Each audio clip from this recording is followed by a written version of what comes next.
مولانا أبو القاسم المصطفى محمد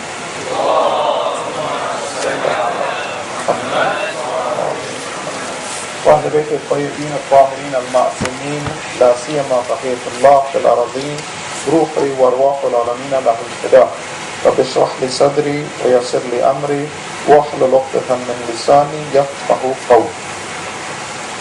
So we're continuing on the traits of the people of this world, Ahl al-Dunya, working on the hadith of the Prophet of Allah, the conversation between him and Allah subhanahu wa ta'ala, in which Allah, in this part of the hadith, describes for us the people of this world. There's a series of traits, akhlaqi traits, which are discussed. And these traits that we're discussing right now are negative traits. We want to see if these traits apply to us and how we can escape from these things and become those soldiers of the Iman. The trait we want to talk about today is that the Ahl al-Dunya, the people of the Dunya, are kathirul kalam. They speak too much. They talk too much. Kathirul kalam. Now, obviously, as we've learned before, there is a time and a place for everything in Islam. We don't feel that we're broken, that we shouldn't have desires, we shouldn't want to talk, for instance, that there's no role for that. Absolute silence. No, we don't believe that. We believe that there's a time and a place for everything. But right now, let's talk a little bit about some of the negative aspects of talking. What we shouldn't be talking about. How we can use this trait to better ourselves. We'll start out in this way, that we should always be aware that Allah is watching us, especially when we're talking. So let's read the verse of Quran. This is Surah 50, Surah Qaf, and it's verse number 18. مَا يَلْفِظُ مِنْ قَوْلٍ إِلَّا لَدَيْهِ رَقِيبٌ عَتِيدٌ. That one says no word. He says no word except there is a ready observer beside him. Whenever we talk, you and I talk, we're aware that there's an angel on our right side and our left side. Everything we say, we're saying in the presence of Allah subhanahu wa ta'ala, and the angels are writing these things down. The very words I'm saying to you, that you're hearing from me, words you say to one another, on the day of judgment, there will be an account for all of these things. This is the way the Prophet of Allah described it. He was giving advice to Abu Dhar. He said, Ya Abu Dhar, inna Allah inda lisani kulli qa'ilin. That Allah is present at the tongue, the words of the Prophet, at the tongue of every speaker. Whenever you talk, yes, the angels are present, but you're speaking in the presence of Allah subhanahu wa ta'ala. Allah's present. So, what should we do from that? فَلْيَتَّقِ اللَّهِ إِمْرٌ وَلْيَعْلَمْ مَا يَقُولُ. Every person should have taqwa of Allah, fear of Allah, and know what he's about to say. We have in the ayat of Quran that on the day of judgment things will be made to bear witness. Our hands will bear witness. Our eyes will bear witness. The earth will bear witness. All of these things. So, since I'm speaking in the presence of God, the first thing I want to do is I want to pay attention to what I'm about to say. There's a point that needs to be mentioned. We need to be aware of. Sometimes people are very quick to attribute things to Islam. I'm not necessarily an expert in the religion, but very quickly I'll say Islam says this, or Islam doesn't say that, or Islam doesn't agree with this, or this isn't important Islamically, or is. I'm giving my words of fatwa, making a statement about Islam. If there's something you want to say about Islam, you want to be real sure whatever you say is correct. You don't want to attribute anything to Islam that isn't Islam. You're speaking in the presence of God. One of the ayat of Quran says that who is more unjust, azlam, who does more dhulm than to attribute something to Allah falsely. You want to be real careful if we're about to speak about Islam and attribute anything to Islam. The first thing is no, don't say that, don't, unless you have proof. Then say, yes, Allah says this, Quran says that. But don't be quick to attribute anything to Islam. You're in the presence of God. The hadith explained to us that your words are actually part of your actions. This is hadith from the Prophet of Allah, Muhammad sallallahu alayhi wa alayhi.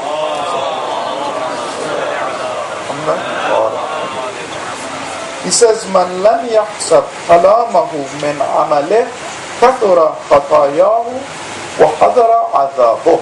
Whoever does not consider his words to be part of his actions, this person, his mistakes will be many, and his adhab, or his punishment, is present. Your words, what you say, are really important. Imagine if you were told, I don't know if this has happened to you, you go to a room and you're told, somebody whispers in your ear, there's a recording device in here. You get real careful all of a sudden. You weren't going to say anything back. There's a recording device there. You know, the cops say, whatever you say can be used against you in a court of law. Whatever you want to talk, go ahead, I'm listening. Whatever you say, okay, well, let me wait, get my lawyer, and then, I haven't done anything, but be a little bit careful. In the presence of Allah, whatever you say, it can be counted for against you. And there's a lot of sins that can be committed by the tongue. Let me share this hadith because this is the month of Muharram. This is a time for the gathering of believers. And if there's lessons that we can learn here, we can take it back with us and implement them in other places. Believers, your fellow believers, are very important in the eyes of God. We have in the hadith that the respect and hurmat of each believer is more than the Kaaba, the house of Allah. Each believer is worth that much to Allah.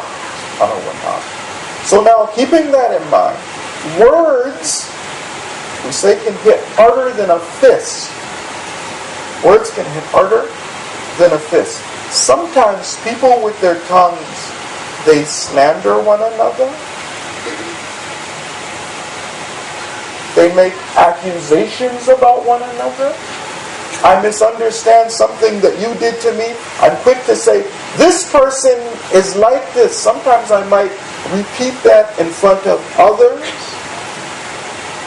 And when you want to make tawbah, it's not so easy.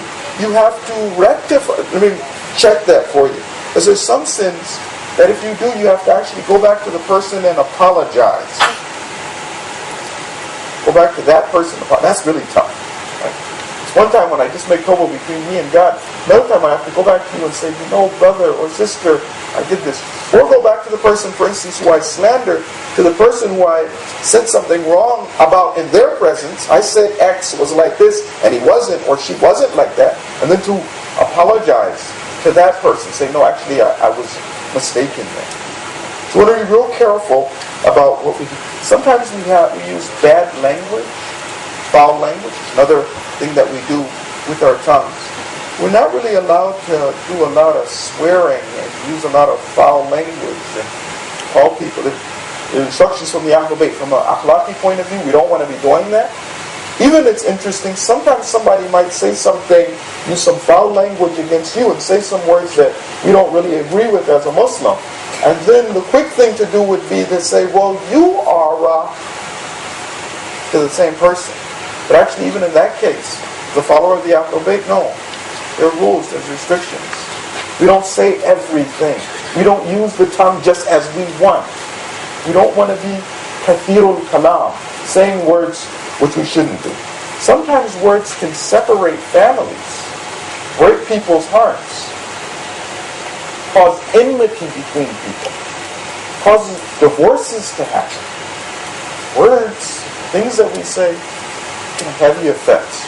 So we want to remember that before you even start, that I'm in the presence of God.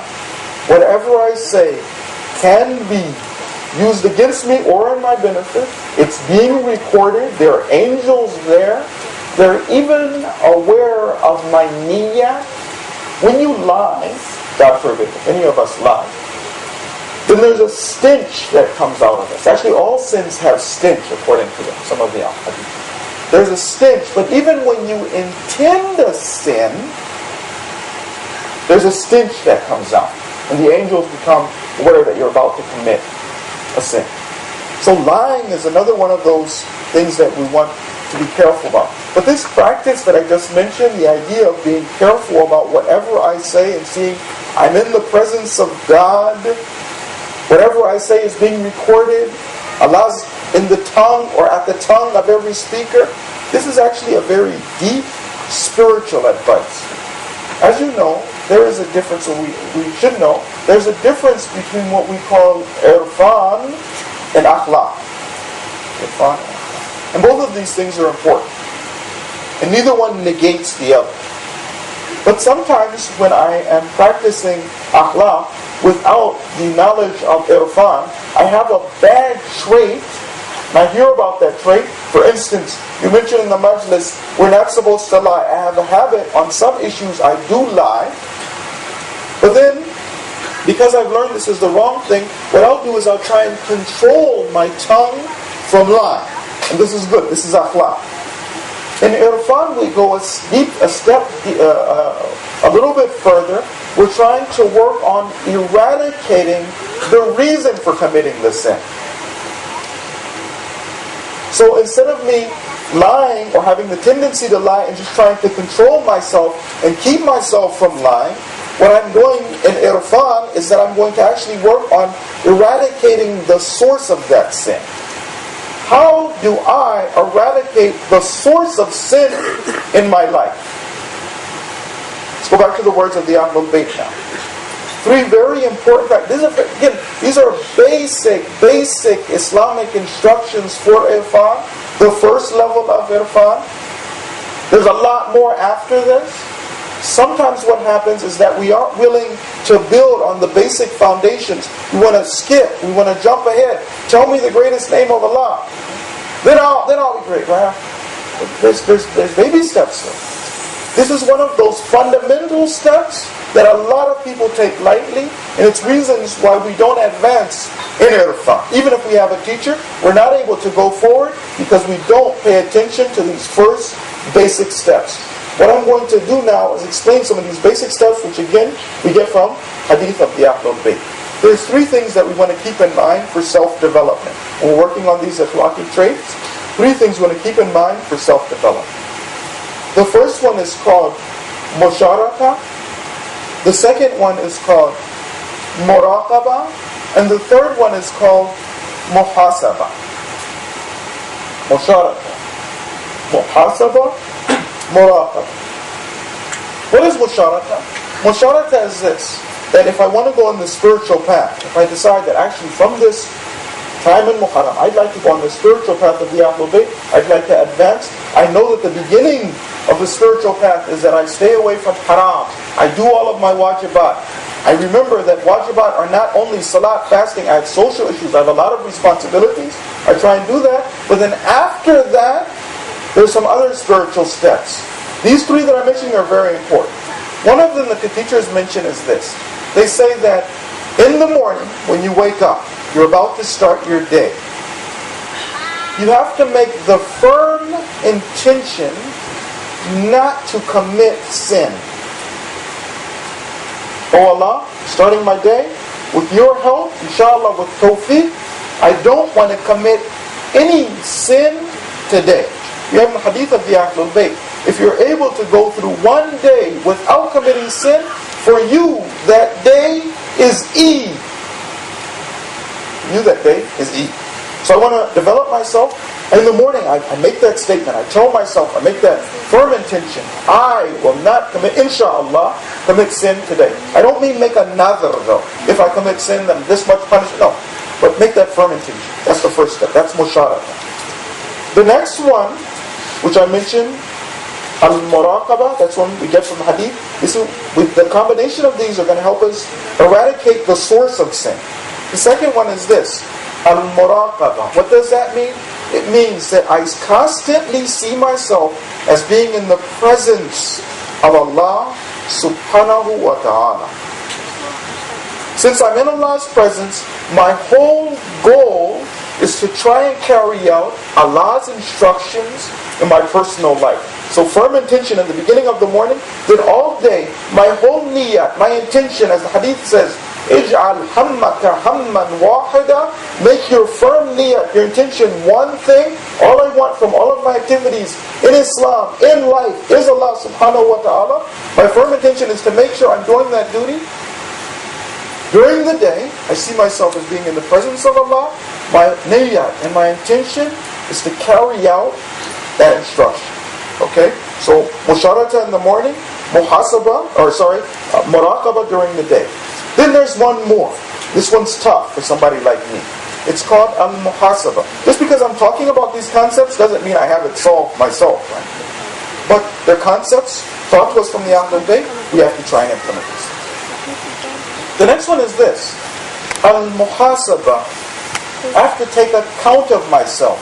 The hadith say, take account of yourself before Allah takes account of you. This is one of those spiritual wajibat. What am I supposed to do? At the end of the day, I count my actions. I woke up in the morning, I started with Salat al-Fajr. If I was really lucky, I made Salat al-Layl. Then I did this, then I did this. And I start to work through my actions. In the beginning, for me, this process is going to be difficult. My mind will jump like a bird jumping from a tree to a tree, right? I'm not used to, my mind isn't that disciplined to sit down on my bed and recount my actions from the beginning of my actions till the end. And it doesn't take all that long. But my mind isn't that disciplined. There's another problem that happens, and this one actually I got a chance to ask a teacher about, because I noticed this is happening to me. That I want to take, I start off with the musharaka, then muraqabah. I want to be careful about that. But then after that, I'd like to do muhasabah at the end of the day, but I go to bed kind of late. So then I start doing muhasabah, I start counting my actions. Okay, I woke up like this, I did this. 2 actions, 3 actions after a while. Snoring. I'm out. I'm knocked out. Muhasabah doesn't take place. I wanted to. In the middle of it, I just fall asleep. So what do? The teachers say that what you do is you're allowed to break it up. Break up your muhasabah over the day. One way of doing that is to say, before I go to sleep, let's say I go to sleep at 11 o'clock or 12 o'clock. Before that, at 10 o'clock, I'm still wide awake. At this time, I set aside some time of my day for me. Remember we decided, I don't know if we mentioned it here, dividing your day into 4 parts. 1 part is for whispering to God. Okay. For that part of the day, when I'm still wide awake, now I start to do my muhasabah. What happens when I do muhasabah? The hadith of the Ahlul Bayt say that if you see a good deed, you praise Allah. If I see that, alhamdulillah, I did a good deed, now I praise Allah. Instead of patting myself on the shoulder, instead of getting ujub, instead of getting proud of myself, I realize it's with the tawfiq of Allah subhanahu wa ta'ala. Alhamdulillah, I had the tawfiq, I was successful, I was able to do a good deed. Alhamdulillah. So, that's it. If, God forbid, I've made a mistake, a sin, then what? At that stage, I'm supposed to do istighfar. If I take account of myself this way, I will find out where my flaws are, right? Because I'm reviewing my actions every day. I say, okay, well this is beginning to be a pattern. This is a problem I have. Okay, recognize that. Ask somebody who knows. How do I get out of that? What have I been taught by the Ahlul Bayt? How do I avoid that? What should I do against that? And I can start to overcome my actions. If I keep these 3 in my mind and practice, I can actually eradicate the source of the sin. One thing to keep in mind though, as we said, these are spiritual wajibat. Some of the hadith are a little bit scary. But this is for those of you, I'm sure there's some amongst you who really want to take this Muharram seriously. The Ahlul Bayt in hadith, they say that those who don't do muhasabah are not from us. Those who don't do muhasabah are not from us. Is it wajib? If I don't do it, I'm going to go to the hellfire? No. If that's all you came here for, you just wanted to get the bare minimum out of Muharram, alhamdulillah, that's great, but it's not wajib for you. It's not one of those things you'll be taken into account and burned in the hellfire. No, it's not one of those things. But if you're looking to get the maximum out of Muharram, this is one of those basic spiritual requirements. Those who don't do it are not from us. Hadith. They say that none of your days, your 2 days should be the same. You should always be improving. Spiritually, we shouldn't be satisfied to be mediocre. We should always be trying to be better and to improve. So, just to recap that first part of the speech, I see that I'm always in the presence of God. I've learned that there are certain procedures and steps that I'm supposed to do if I want to elevate myself spiritually. If I see I'm in the presence of God, I want to avoid those obvious sins which are committed with the tongue. One of those sins, for instance, is the sin of ghiba, backbiting, and gossiping. A lot of times Muslims, mu'mineen, sometimes practicing mu'mineen have that problem. That when I gather with others, I start to discuss the flaws of my Muslim brothers. Shaitan keeps me from being busy with myself and taking account of myself. I go to the opposite side and I start talking about others and their flaws and their problems. Ghiba, backbiting. Imam Khomeini gathered his children, his family, and his house. He said that, do you know how bad it is to kill somebody intentionally? He said, yeah. He said the sin of the ghiba is worse than murdering somebody intentionally. He said, do you know how bad it is to fornicate, to commit adultery, how bad that is? They were like, yeah, that's terrible. He said, the sin of the ghiba is worse than that. But Imam Khomeini used to advise his daughters, his children, he used to advise them, he said, if you go to a majlis and there are other women there, everybody's there and they're sitting and they're talking, Imam Khomeini's advice was, he said, talk about yourself, don't talk about anybody else. Go to a majlis, okay, what am I doing? This is what's going on in my life, this is happening, right? Don't go to the majlis and then start doing ghiba and backbiting other people. The advice of Imam Khomeini. Salawat bar Muhammad wa ali Muhammad.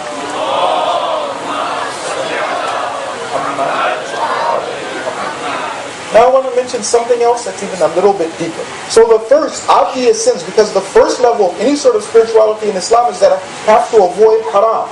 If I want to move above that, then what? Even speaking too much becomes a little bit of a problem. Even when I'm not doing haram, even when you're not doing haram. This hadith is from Isa al-Masih alayhi salatu wasalam. The hadith says that this was something he often repeated. These are the words. He says, لا تكثر الكلام في غير ذكر الله. Don't speak a lot, don't talk a lot if you're not remembering God. I'm not doing any sin, but am I remembering Allah? Am I speaking in the way of Allah? And it doesn't mean that I just have to only do tasbih. Perhaps I'm talking to somebody, smiling at somebody, right? But I remember Allah. I see I'm in the presence of God. For the sake of Allah, I'm talking. No. What I'm talking about is I'm not talking about because of Allah. I'm just talking. I'm just sitting. I'm having fun. It's okay. I'm not lying. I'm just talking. He says, don't talk too much if you're not remembering Allah. Why?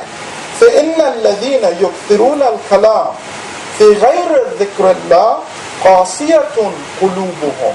Those people who talk too much without remembering Allah, even if they're not committing obvious sins, their hearts become hard. قاسية قلوبهم. Speaking too much, even without committing sin, hardens the heart. We have to be trying to elevate ourselves and benefit. He says, وَلَكِنْ لَا يَعْلَمُونَ. However, they don't know what's happening. They don't realize that their hearts are starting to become hard. So, we ought to be careful about speaking too much, even when we're not committing obvious sins. Even that has a spiritual effect. Now, one point to keep in mind now. We follow the Ahlul Bayt, and for us, the Ahlul Bayt are the mizan. They're the scale. They tell us what's right or wrong. we don't want to go to extremes on any issue. We want to follow the Ahlul Bayt on every issue. Even when it comes to talking.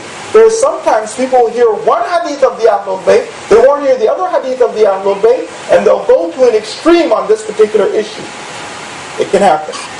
They said one time there was a man who would, whenever they had the Azadari of Imam Hussein, he would start to cry out Imam Hussein's name, this, that, and the other, and he would faint, this guy. He would faint. But they said the strange thing was that he would always faint. There was a curtain between him and the sisters. And this guy would always faint on that side where the sisters were. There's some people, when it comes to the words of the Ahlul Bayt, they faint on the wrong side of the curtain. One hadith of the Ahlul Bayt, that's it. Now I'm not going to ever talk. No, please we're talking. Ahlul Bayt talk. Let's find out the other. There's a role for it. We're not broken. There's a reason for talk. There's a reason for even talking Allah. Dhikr of Allah. Or if I'm doing something which is actually dhikr of Allah. So we don't want to negate that. We want to follow the Ahlul Bayt. The first verse of Quran that I want to recite is this. This is Surah Baqarah, Surah 2, and it's verse number 83. Part of the verse is this. وَقُولُوا لِلنَّاسِ حُسْنًا. Speak beautiful words to the people. As a Muslim, I'm not somebody who's depressed. I don't talk. I'm in my shell. I have a tasbih. I go on the hills. Whenever you look at me, I just lower my head. You know, I can see your batin. I don't have anything to do with it. No. Be surprised when you see the true Arafah, how normal they are. Normal they are. I saw once one of the spiritual teachers in the house. People who are the Araf who can actually take you to those next levels, right? I was really surprised, right? Talking about a man who's around 50 years old. And he went with the talabas, the students. They went for a camp outside of the city where they normally are to go have a little fun, but also in the presence of this great alim. And it was time for them to play soccer. And then I saw, to my great shock and surprise, this man who was a mountain of knowledge and ma'rifah took off his amama and he's playing soccer. I would think, no, he's Arab, you know, it's above that. Tasbih, I don't know, dhikr, istikhara, something. No. True Arafah are so normal. So the Prophet of Allah was normal. True Arafah are like that. There's a role for talking. So even when you're dealing with the people, say good words to people. How are you doing? What's going on? The Prophet of Allah, very pleasant, smiling, friendly. This is the Prophet of Allah. Was always smiling, except for a couple of occasions. One of them was when the Prophet of Allah would remember death, from what I remember. The other one would be when he was giving you advice about like the Day of Judgment. At that time, no, the Prophet of Allah wouldn't be smiling. Talking about the hellfire, those serious things, the Prophet of Allah would be serious about those things. But normally the Prophet of Allah was smiling, friendly, happy. You could associate, talk, laugh, jokes. There are stories of books that they collect, little booklets, just about the jokes of the Prophet of Allah. That's the example we have, the Prophet of Allah. So this hadith that I'm about to relate to is about that speaking and that part of it. That actually speaking, remembering God is a good thing. This is the hadith. A person asks the Prophet of Allah, Muhammad sallallahu alayhi wa sallam,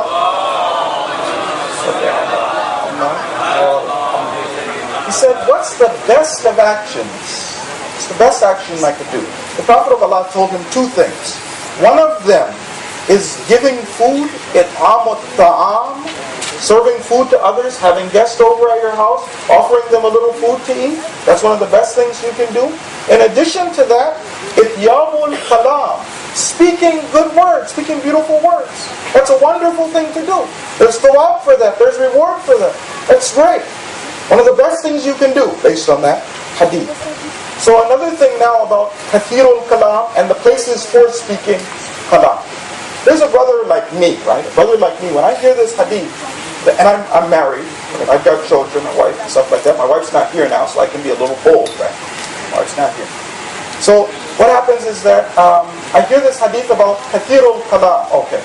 The brothers, they're asking if you can please come forward a little bit. Salawat wa Muhammad wa ala Muhammad.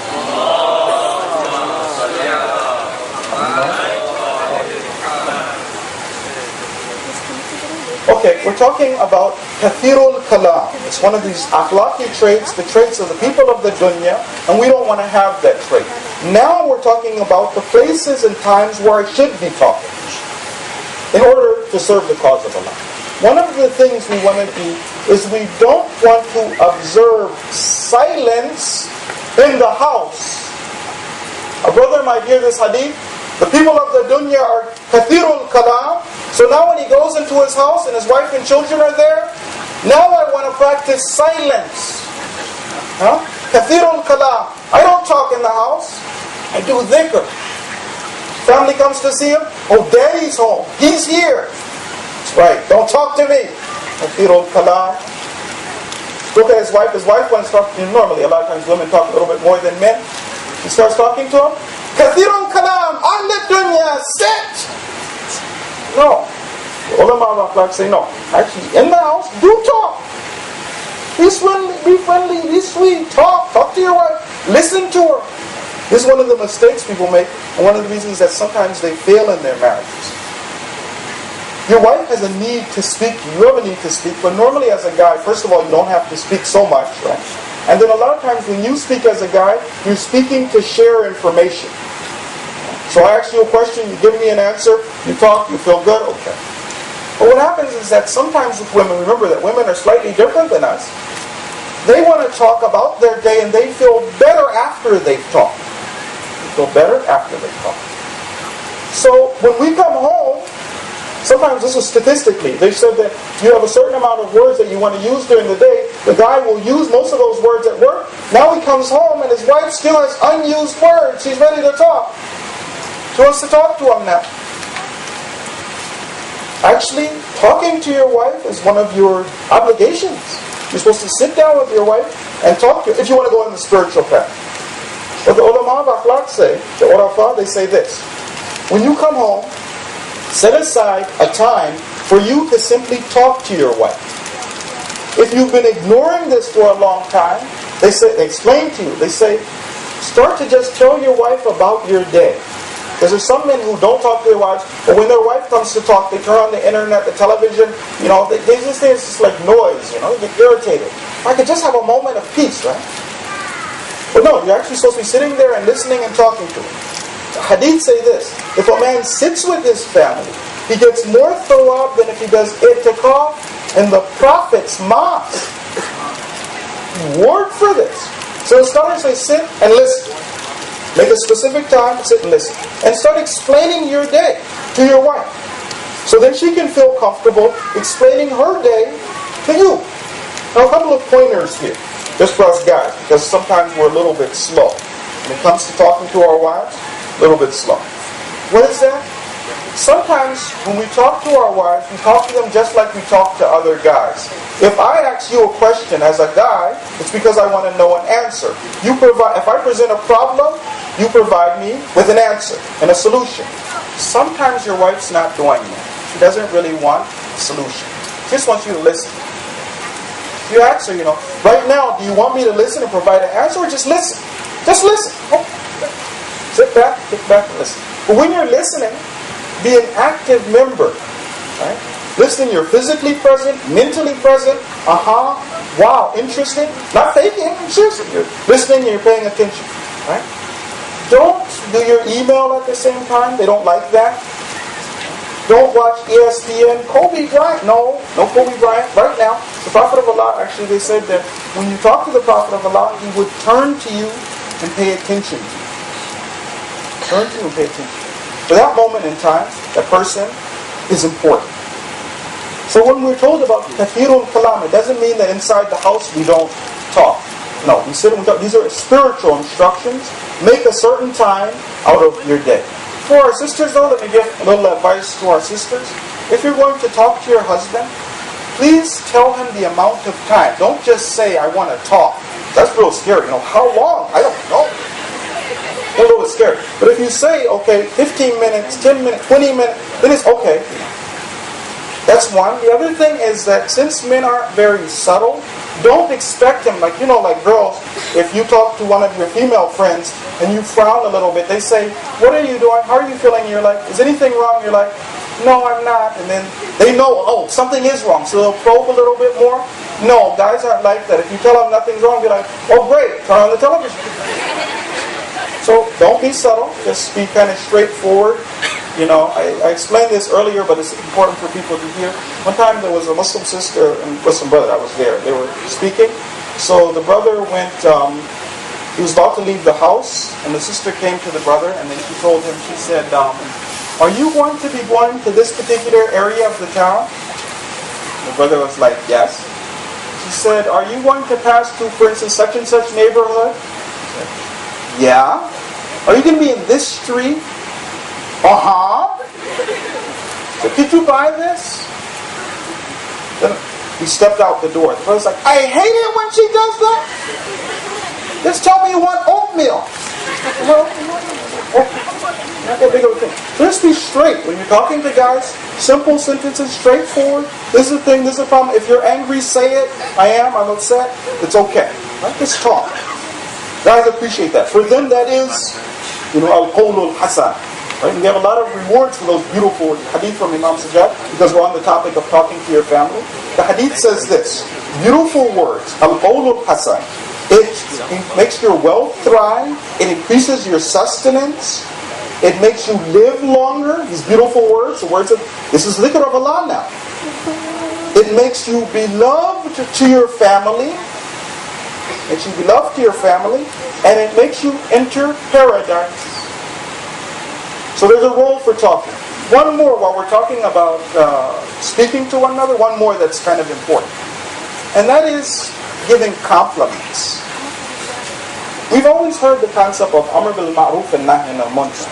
But normally the time when we think about it is if I see somebody committing some sin, then I am brave enough to step up and say, brother or sister, you're not doing the right thing. You're committing a sin. That's brave. That's good. But Amr bil Ma'ruf, it's also when they do positive things, right? If you see somebody doing something right, encourage them. Somebody's doing something right. Alhamdulillah, mashallah, brother or sister. Right? Let's keep this also in the family, right? Also in the family. For instance, one of the obligations of your wife, Islamic wife, she wants to be successful, she's supposed to dress up for her husband. Muslim wife, when she's with her husband, she should always be dynamite. Dynamite. Always looking good. Okay, if your wife is doing this, alhamdulillah, that's a reward from Allah. She's doing what she's supposed to do. Now, for you as a husband, compliments. Nothing wrong, it's not shirk. Okay?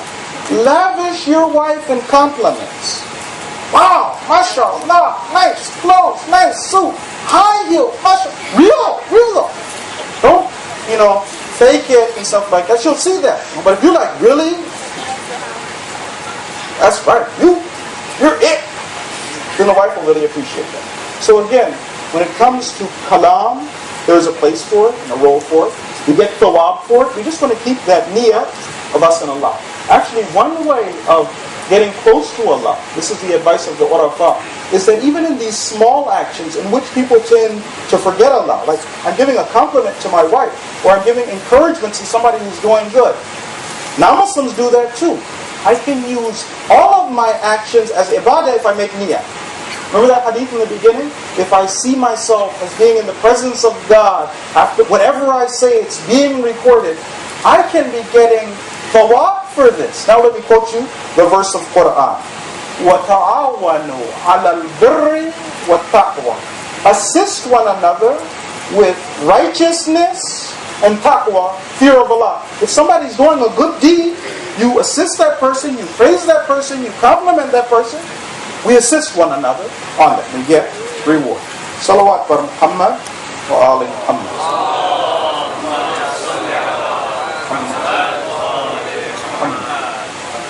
I want to speak a little bit more about the positive side. Now I want to talk a little bit about our role as parents dealing with our children. We've got a lot of our young soldiers of the Imam are present in the audience, alhamdulillah. That's great that our children are attending majlis, our brothers and sisters are attending majlis from a young age. There are some people who don't bring their children to majlis. Their children grow up not being able to sit for 10 days and listen to a majlis and listen to an alim. Because I've never done it before. Then the kids get to be 15, 16. They're rebellious. You try and bring to the majlis like, Dad, I'm not going to the majlis. Western kid. I'm a little gangster. I don't go to majlis. Isn't that sad? You're a Shia kid. Shia kid. Coming to the majlis of remembrance of Imam Hussein, who died for you. But you've not been trained as a youngster, so you're so arrogant you can't come and sit and listen to the majlis of Imam Hussein. But now for me as a parent, knowing that that can happen, I commend those parents who brought these little soldiers, the sisters who are in the back, and they're listening to the majlis of Imam Hussein from a young age. So, now what is our responsibility to our kids? One of the ways when we're talking about kalam, good words, which are beneficial for people, is you can give your kids the gift of confidence. As a parent, you can give your kids the gift. Mike? Is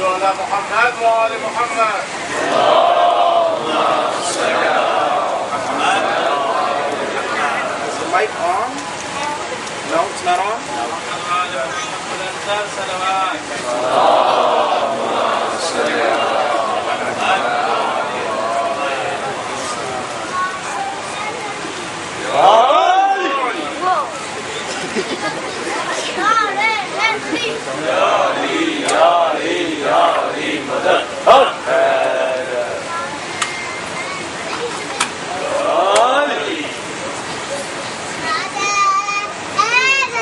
Bismillah. Salawat.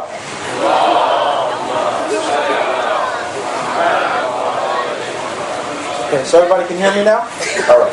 So we're talking about kathirul kalam, which is one of the sifat of the Ahlul Dunya, but it said there is a role for kalam and speaking. One of them is by using good words to give our kids the gift of confidence. I want you to listen to these verses of Quran, this story from Quran. This is Surah the Poets. Surah the Poets in the Quran. This should be around verses, maybe around 12 to 15. I didn't write down the actual number of the verses. It's the story of Musa talking to Fir'aun. We're going to see if we can get a lesson from this. Perhaps we can learn this lesson from these words of Quran. The story is this.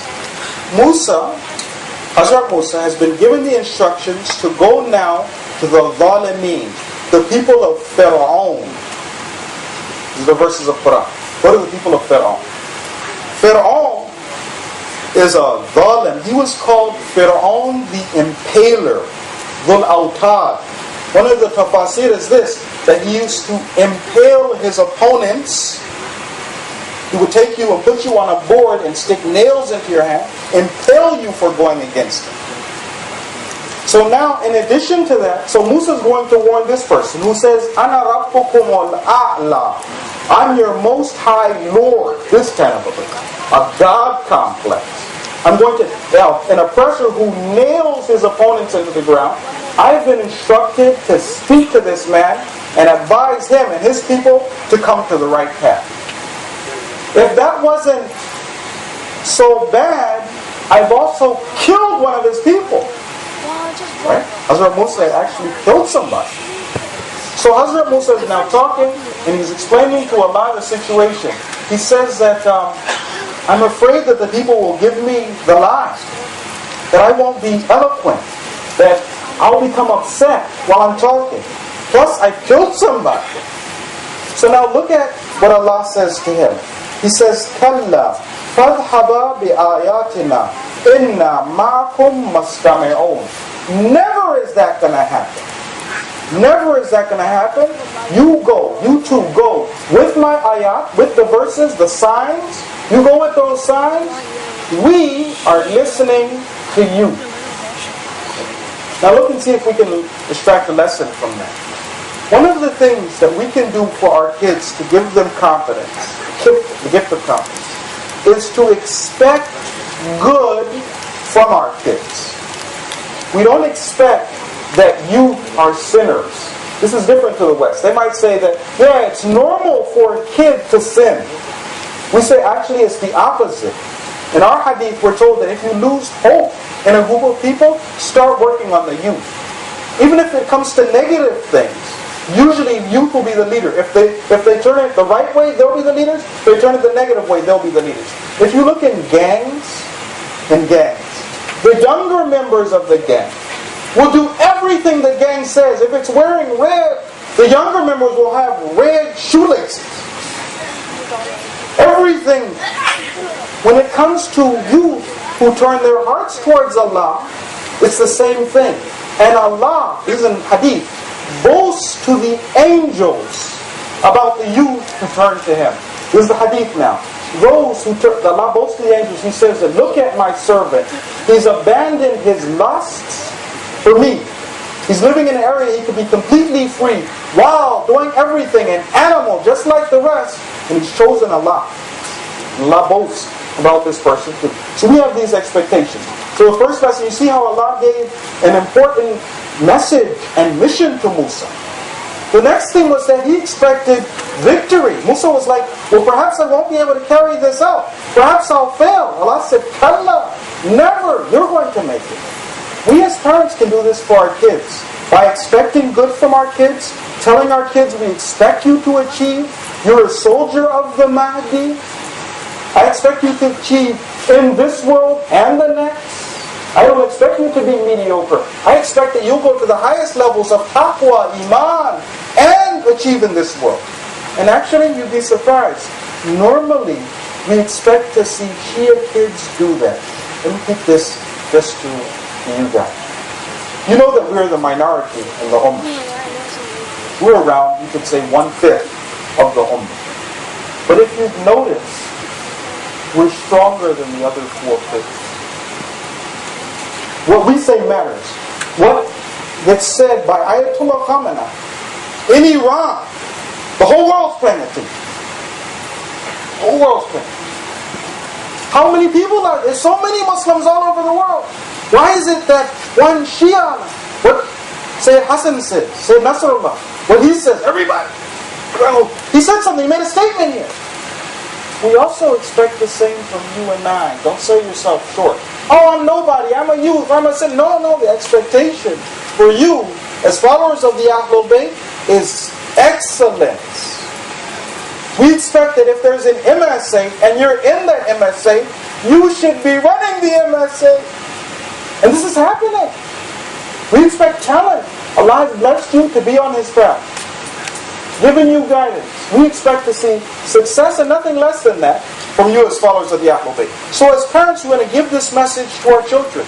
We expect good from you in this world and the next. Right? The other thing was that we're watching. We're there for you. We're going to help you make it through this. Even if somebody makes a mistake, you help that person get themselves back up on their feet and continue. What happens is that Shaitan does this. When we make mistakes, and all of us make mistakes, Shaitan wants to see that we give up. I've done something, I've made a mistake, I've slipped, I've fallen, that's it. I give up. Whereas Allah wants to see that you pick yourself up. They say that once these frogs were traveling through a jungle. Frogs. And there was a hole, some of the frogs didn't see it, 2 of the frogs stumbled and they went down inside the hole. When they went down inside the hole, the frogs started jumping to get out of the hole. When they start jumping to get out of the hole, the other frogs realize there's no way you're getting out. This hole is too high. You're jumping, it's useless. Stop! So one of the frogs did that. He stopped jumping and he died. The other frog just kept jumping and jumping and jumping, and he jumped right out of the hole. The other frog said, didn't you hear what we were saying? We told you to stop jumping. How come you kept jumping? He said that actually, I'm deaf. I thought you were cheering me on. So what happens is that if we, God forbid, do make a mistake, we keep jumping and trying and making effort until we rectify ourselves. As a parent, if I watch that my child has slipped, they made some mistakes, the encouragement, okay, do those things which you can do, continue fighting, continue struggling, continue jumping, and you'll be able to turn yourself around. So there are many ways of us doing the Kathirul Kalam, which is actually beneficial, spiritual, and it helps us on the spiritual path. Now we'd like to remember a little bit about the cause of Imam Hussein. We want to see how this trait can work with the cause of Imam Hussein. Tonight I want to mention a very young soldier of the Imam. We have a lot of young soldiers in the audience today. I want to mention one of the young soldiers of Imam Hussein.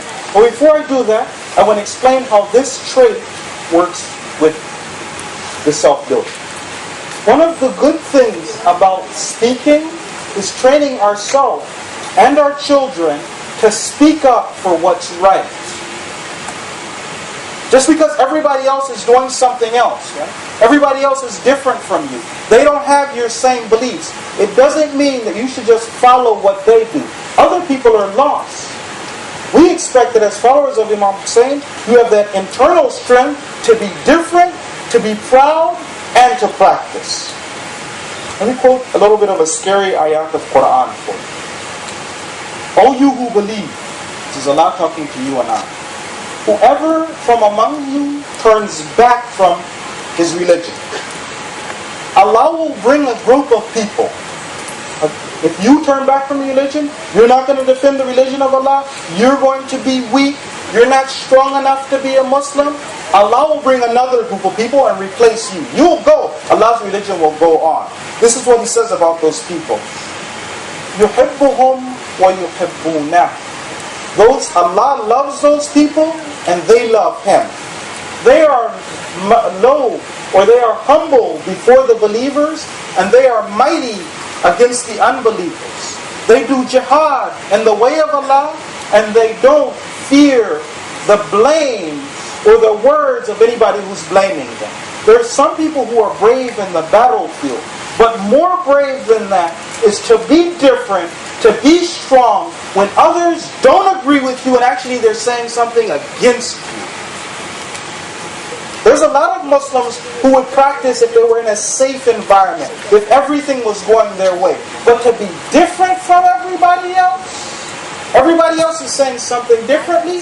When I go outside, I hide my Islamic identity. I'm not strong. I'm weak as a Muslim. I'm a weak Muslim. I'm not able to be strong. But the followers of Imam Hussein were very different. We want to talk about this young man. The young man that I'm about to describe to you, according to some narrations, he's only 9 years old. In other narrations they said no, he was 11 years old. 11 years old, this soldier of Imam Hussein.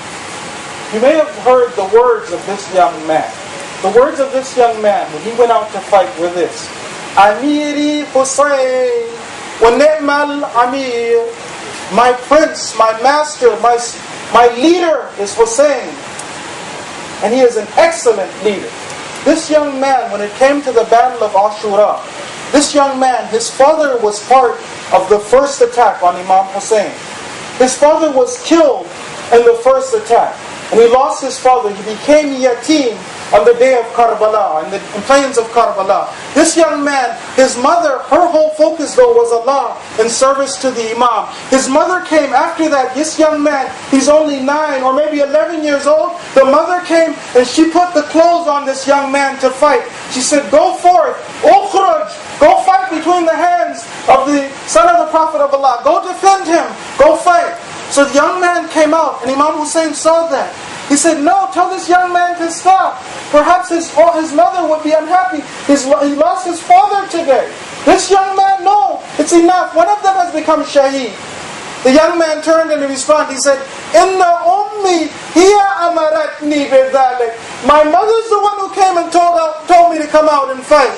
The young man came out and he started to fight in the way of Allah. Till finally this young man was killed. But the words of this young man were this: Amiri Hussein wa ni'mal amir. He's reciting his poetry, fighting. My prince is Hussein, my leader is Hussein. And he's an excellent leader. Very soon this young man was killed. His head was cut off and it was thrown back to the camp of Imam Hussein. When the mother saw the camp, saw his head, she picked up the head. She said, Ahsan, ya bunay, you've done excellent, my son. You're wonderful. This is what I want. I expect nothing less from you. She threw the head back at the enemy and she went out to attack. This is the kind of family that we expect. A family whose full focus is on the love of Allah and service to Islam. We ask Allah by the right of Muhammad wa ali Muhammad to make us the best soldiers of Imam Mahdi. We ask Allah by the right of Muhammad wa ali Muhammad to help us be strong Muslims who are able to stand firm and not give in even though others are doing something that's completely different from us. We ask that Allah protect all of us, especially our youth, the young sisters, the brothers, our soldiers of Imam Mahdi, and keep them on the right path. We ask that Allah protect all of us in this time. He protect all of the Maraja and especially the leader, Sayyid Ali Khamenei. Salawat. Is I want to pay attention to what I'm about to say. There's a point that needs to be mentioned, we need to be aware of. Sometimes people are very quick to attribute things to Islam. I'm not necessarily an expert in the religion, but very quickly I'll say Islam says this, or Islam doesn't say that, or Islam doesn't agree with this, or this isn't important Islamically, or is. I'm giving my words of fatwa, making a statement about Islam. If there's something you want to say about Islam, you want to be real sure whatever you say is correct. You don't want to attribute anything to Islam that isn't Islam. You're speaking in the presence of God. One of the greatest, the ayat of Quran says that who is more unjust, Azlam, who does more dhulm than to attribute something to Allah falsely. You want to be real careful if we're about to speak about Islam and attribute anything to Islam. The first thing is no, don't say that, don't, unless you have proof. Then say yes, Allah says this, Quran says that. Maulana Abul Qasim al-Mustafa Muhammad.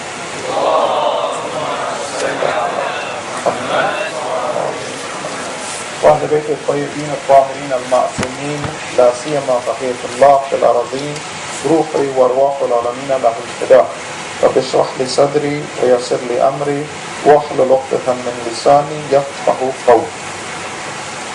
So we're continuing on the traits of the people of this world, Ahl al-Dunya, working on the hadith of the Prophet of Allah, the conversation between him and Allah subhanahu wa ta'ala, in which Allah, in this part of the hadith, describes for us the people of this world.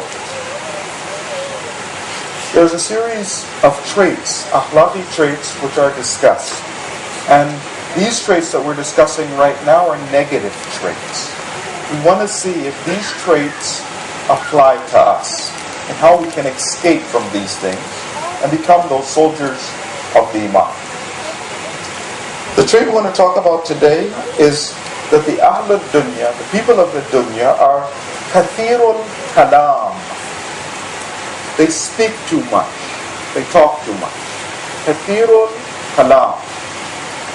Now, obviously, as we've learned before, there is a time and a place for everything in Islam. We don't feel that we're broken, that we shouldn't have desires, we shouldn't want to talk, for instance, that there's no role for that. Absolute silence. No, we don't believe that. We believe that there's a time and a place for everything. But right now, let's talk a little bit about some of the negative aspects of talking. What we shouldn't be talking about. How we can use this trait to better ourselves. We'll start out in this way, that we should always be aware that Allah is watching us, especially when we're talking. So let's read the verse of Quran. This is Surah 50, Surah Qaf, and it's verse number 18. مَا يَلْفِظُ مِنْ قَوْلٍ إِلَّا لَدَيْهِ رَقِيبٌ عَتِيدٌ. That one says no word. He says no word except there is a ready observer beside him.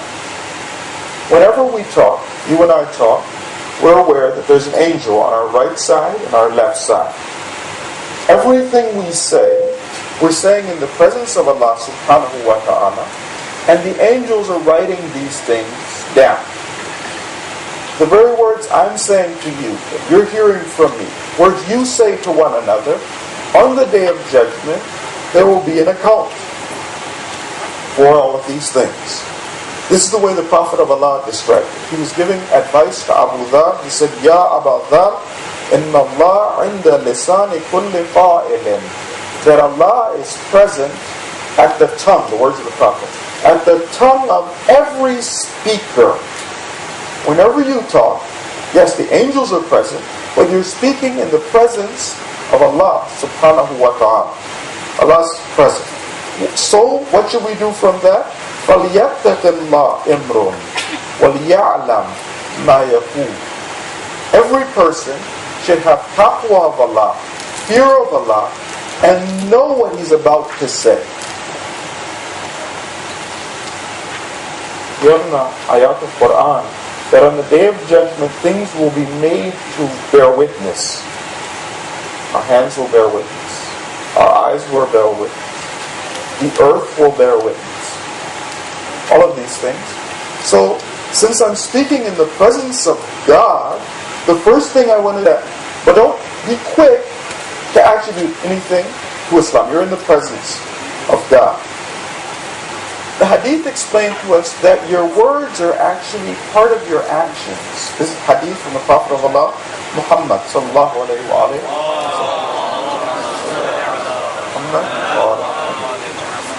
He says, "Man lam yahsab kalamahu min amalih, kathura khatayahu, wa hadara adhabuh." Whoever does not consider his words to be part of his actions, this person, his mistakes will be many, and his adab, or his punishment, is present. Your words, what you say, are really important. Imagine if you were told, I don't know if this has happened to you, you go to a room and you're told, somebody whispers in your ear, there's a recording device in here. Get real careful all of a sudden. You weren't going to say anything back. There's a recording device there. You know, the cops say, whatever you say can be used against you in a court of law. Whatever you want to talk, go ahead, I'm listening. Whatever you say, okay, well, let me wait, get my lawyer, and then, I haven't done anything, but be a little bit careful.